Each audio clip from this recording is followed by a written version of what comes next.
तो चलिए दोस्तों, आपका हमारे आज की वीडियो में स्वागत है। आज हम डिस्कस करेंगे जनरल सक्सेसिव अप्रोक्सीमेशन मेथड और आइट्रेशन मेथड। तो सबसे पहले हम इसके कि मेथड क्या होता है, अप्रोक्सीमेशन मेथड, तो उसको डिस्कस करते हैं। सबसे पहले इसमें क्या गिवन है कि हमें एक system of linear equations given है, F of X is equal to 0। उसके अंदर ना किस तरीके की इक्वेशंस होंगी कि F of X comma Y बराबर 0, G of X comma Y बराबर 0। यहाँ पर हम दो वेरिएबल लेकर के चल रहे हैं, जहाँ पर मेरे पास capital F is equals to क्या हो जाएगा, एफ कोमा जी का ट्रांसपोज, और capital X is equals to X comma Y का ट्रांसपोज। अब जो हमारा आइट्रेशन मेथड होता है ना, उसके अंदर हमें सबसे पहले इक्वेशंस को किस फॉर्म में लिखना होता है, X is equals to G of X comma Y और Y is equals to H of X comma Y. तो अब मैं मान लेता हूँ कि ये जो हमारा सिस्टम है, तो इनके पास क्या होगा, एक सॉल्यूशन होगा। वो मैं मान लिया कि अल्फा कोमा बीटा का ट्रांसपोज है, is the solution of F of x बराबर 0। देन अब अगर ये सॉल्यूशन है तो ये इनको सेटिस्फाई करेगा।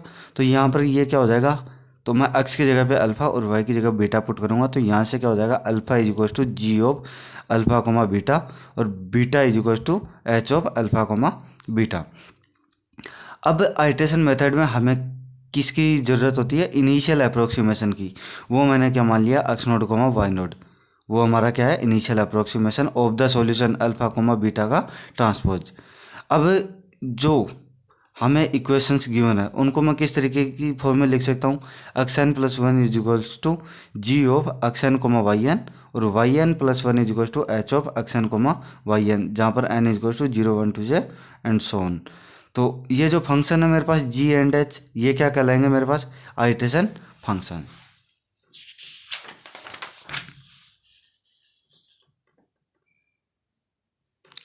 अब देखिए, अगर मेरे पास जो आइट्रेशन है वो कन्वर्ट्स करेगी, तो लिमिट एन टेंडिंग्स टू इन्फिनिटी पर एक्स एन कहाँ पर जाएगी, अल्फा पर, और लिमिट एन टेंडिंग्स टू इन्फिनिटी पर वाई एन कहाँ पर चली जाएगी, बीटा पर।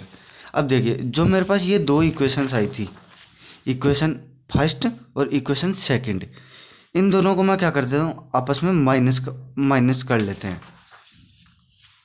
तो चलिए देखिए, तो यहाँ से क्या हो जाएगा, alpha minus X N plus one is equals to G of alpha comma beta minus G of X N comma Y N, और beta minus Y N plus one is equals to क्या हो जाएगा, H of alpha comma beta minus H of X N comma Y N.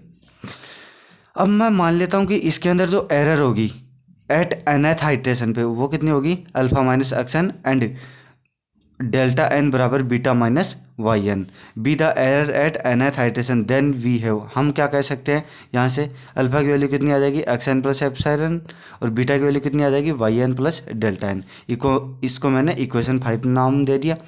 अब मैं क्या निकालता हूँ कि मेरे पास किसकी वैल्यू की होना है, एक्स एन प्लस वन की, मतलब एन प्लस वन आइट्रेशन पे मेरे को वैल्यू पता है। तो मैं यहाँ से क्या निकाल लूँगा, epsilon N plus one is equals to alpha minus, यहाँ से मैं देखिए एन की जगह पे एन प्लस वन पुट कर रहा, तो यहाँ पर कितना हो जाएगा, alpha minus X N plus one. तो ये कितना हो जाएगा, alpha minus X N plus one. अब इसकी वैल्यू कितनी गिवन है मेरे को, G of alpha comma beta minus G of X N comma Y N, ठीक है। और यहाँ से अल्फा की वैल्यू कितनी आ जाएगी, X N plus alpha epsilon N. तो ये epsilon N plus one is equals to G of X N plus epsilon N comma, ये बीटा की वैल्यू यहाँ से आ जाएगी Y N plus delta N minus ये G of X N comma Y N.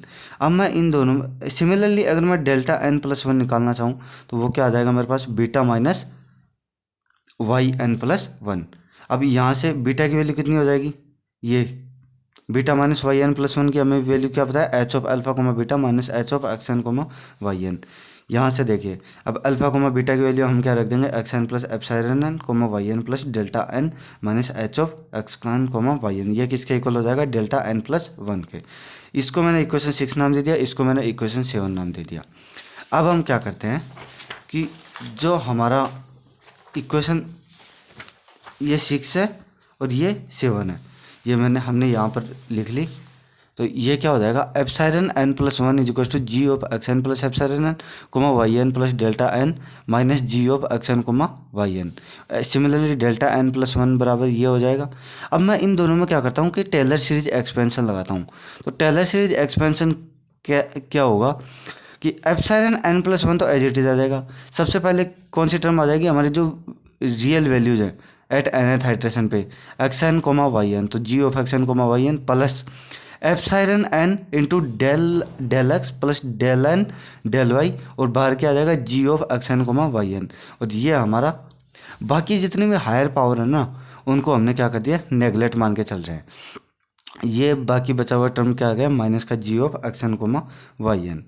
अब देखिए यहाँ पर क्या हो जाएगा, epsilon N plus one is equals to कितना हो जाएगा, एप्सिलॉन एन, ये जब मैं इसको अंदर मल्टीप्लाई करूँगा जी को, तो ये कितना हो जाएगा del G upon del X at nth iteration पे प्लस डेल एन और del G upon del Y at nth iteration पे, और ये del G of X N comma Y N इससे कट कैंसिल आउट हो गया।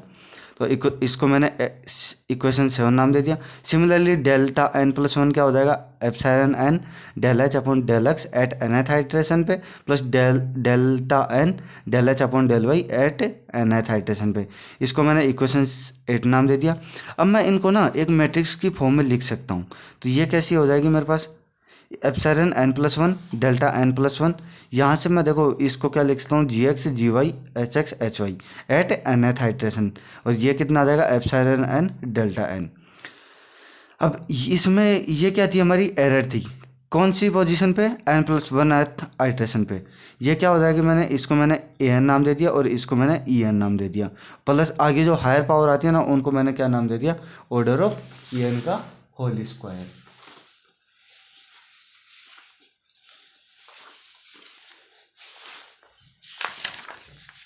अब देखिए जहाँ पर मेरे पास ई एन प्लस वन कितना है, epsilon N plus one delta N plus one.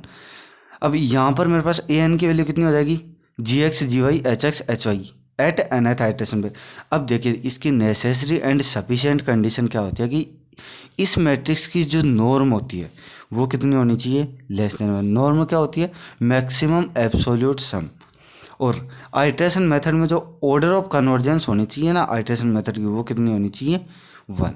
तो चलिए दोस्तों आज यहीं तक, अब हम नेक्स्ट वीडियो में मिलते हैं। आप हमारे चैनल को सब्सक्राइब कर सकते हैं और लाइक कर सकते हैं।